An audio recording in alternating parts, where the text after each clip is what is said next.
ना कौन है ये लेटा एटा सोनी लेटा सोनी टीवी यार डिस्प्ले प्रॉब्लम अच्छा ये डिस्प्ले बदला है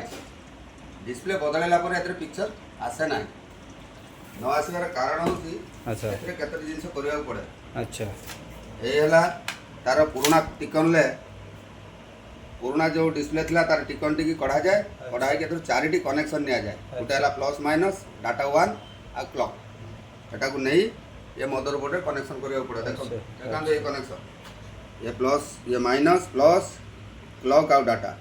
ये नहीं अदर कनेक्शन करिया अच्छा गला परे अदर होची पिक्चर आसीबो तापर आउट जिंस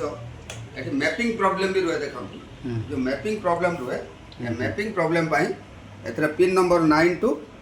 9 को 3.3 वोल्ट सप्लाई देले यार पिक्चर क्लैरिटी चलिबो ठीक आसीबो देखो तो एबे यार पिक्चर क्लैरिटी कि बड़ी अछि मु आपन कनेक्शन लगे करि दउ देखो ये भाई से भाई जन को एटा को करतले आ ए देखो यार पिक्चर क्लैरिटी अच्छा अच्छा अच्छा से भाई जन टेक्नीशियन से देखो ताको ये भाई टेक्नीशियन से एटा को चेष्टा करथिले करि पारले नै आनि मो पाको हम करि दे तबे संतुष्ट तो एबे तुम करि परिबो एडा सब मु चाहू कि समान सब एडा सब निजे करन धन्यवाद